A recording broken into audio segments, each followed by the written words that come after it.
कधीच नाही चुकणार तुमचे फेवरेट टीव्ही शोज झी5 सोबत, तेही एकदम फ्री। सांगा ना मॅडम, माझं काही चुकलं का? हो, चुकलं तुमचं। एक तर तुम्ही शाळा सुरू केली आणि दुसरं या अशा अवतारात तुम्ही बाहेर गेलात। पण जाताना लई काय काय बोललीस ग तू? अहो अधिपती, तुम्ही शांत का बसलायसा? विचारा की तिला। ताई सासू असून ती काय म्हणती? का ह्यो हक्क म्या देणार नाही। असं कुठं असतंय अधिपती? तू ताईचा किती अपमान केलास माहित आहे तुला? आजवर ताईचा एवढा अपमान कधी भी झाला नाही। मॅडम, तुमचा अपमान करणं हा हेतू नव्हता माझा, खरंच। तुमचा हेतू साध्य झाला नव। तुम्हाला शाळेत जायचं होतं आणि ते बी या अशा अवतारात गेलात नव तुम्ही। अहो, ज्या शाळेची मालकीन हायसा त्या शाळेची मास्तरीन होऊन काय हासिल करणार आहात तुम्ही, हेच आम्हाला काही कळत नाही।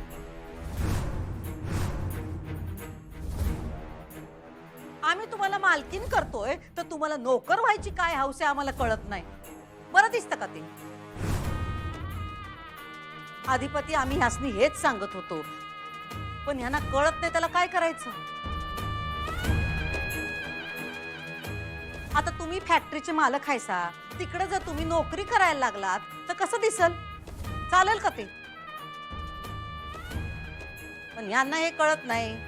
या गेल्या शाळेत, आमची आज्ञा नाही पाळली। या घरच्या सुनेनं मर्यादेचं उल्लंघन केलं।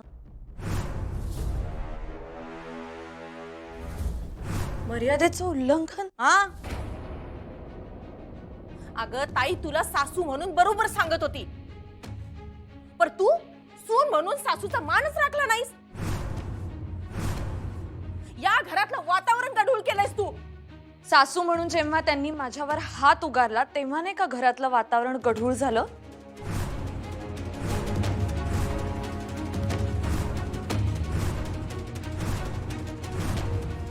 काय आईसाहेब, हात उगारला? सांगा ना मॅडम, तुम्ही माझ्यावर हात उगारलात तेव्हा नाही मर्यादेचं उल्लंघन झालं?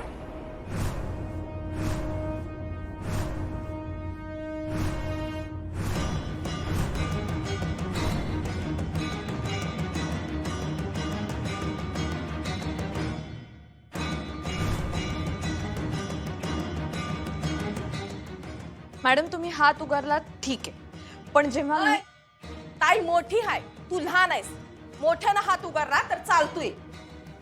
मग लहानांनी ऐकलं नाही तर नाही चालत?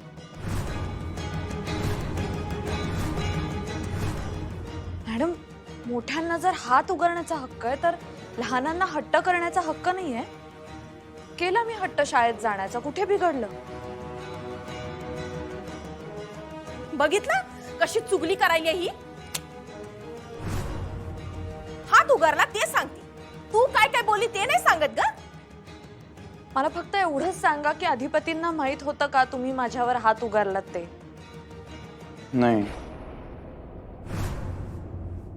अधिपती, ही बाई ताईला तडा तडा बोलली म्हणून। अहो, काय काय बोलतायत हे तडा तडा?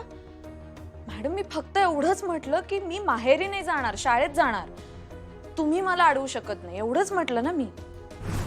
मॅडम, हे बघा, मला मान्य आहे मी या घरची सून आहे, लहान आहे, पण मॅडम, ज्या डोक्याचं महात्म्य तुम्ही सांगता ते डोकं मीच नाही वापरायचं। तुम्हीच म्हणता ना डोकं महत्वाचं आहे, मग जर मीच डोकं वापरलं नाही तर तुमच्यासारख्या डोकेबाज स्त्रीची सून मी कशी शोभणार? मी डोकं वापरलं पाहिजे मॅडम, ह्या घराचं नाव मोठं होईल, तुमची सून शोभेन असं वागलं पाहिजे। आणि मी वागेन ना, तुम्ही मला थोडा वेळ द्या मॅडम, प्लीज माझ्यावर विश्वास ठेवा, मला घर मॅनेज करू द्या, मी सगळं करेन मी।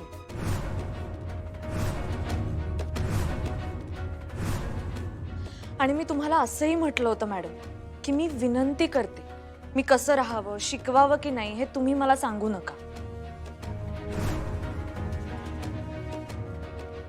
मला तुमच्याविषयी आदरच आहे मॅडम मनात. अधिपतींच्या मनात तुमचं मोठं स्थान आहे आणि मला अधिपतींच्या भावना दुखवायच्या नाहीयेत. पण मला तुमच्याशी खोटंही वागायचं नाही. मी म्हटलं ना मॅडम तुम्हाला, ह्या घरात आल्यापासून मी शाळेत जाण्याचा विचार कधीही सोडलेला नाही आणि तो सोडणारही नाही. मी तुमच्या आणि अधिपतींच्या मध्ये येणार नाही, तसंच तुम्ही माझ्या आणि माझ्या शाळेच्या मध्ये येऊ नका, एवढंच म्हटलं मी. ह्या व्यतिरिक्त मी काही बोलले नाही. तुम्ही सांगा मॅडम, ह्या व्यतिरिक्त मी काही बोलले का? नाही.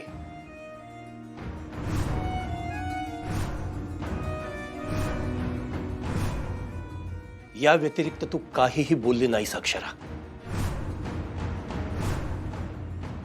मी साक्षीदार आहे. तुम्हाला इथं कोण बोलवलं? जावा की खोलीत जावा. ए अधिपती ते आपल्या कुटुंबाचा एक भाग आहेत. मला असं वाटत नाही.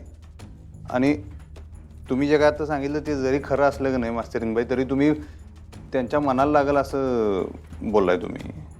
पण सत्य कटूच असतं अधिपती.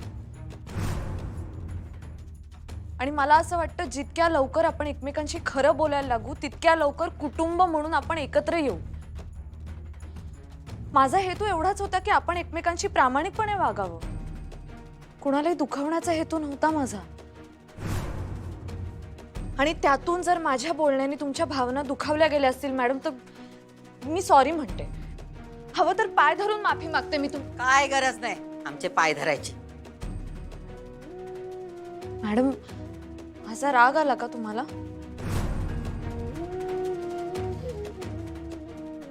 माझा हेतू नव्हता मॅडम तो. मला एवढंच वाटतं की आपण एकमेकांशी खरं बोललं पाहिजे. आणि अधिपती, एक कुटुंब म्हणून आपण एकमेकांपासून असं सिक्रेट ठेवणं बरोबर आहे का? तुम्हीच मला सांगा.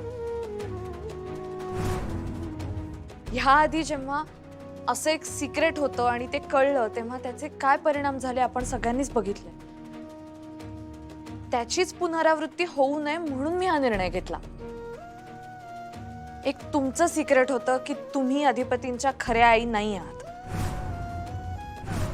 आणि एक माझं सिक्रेट होतं की मी शाळेत जाणारच होते. माझं सिक्रेट अधिपतींना माहित होतं. तुम्हाला माहित होतं ना अधिपती?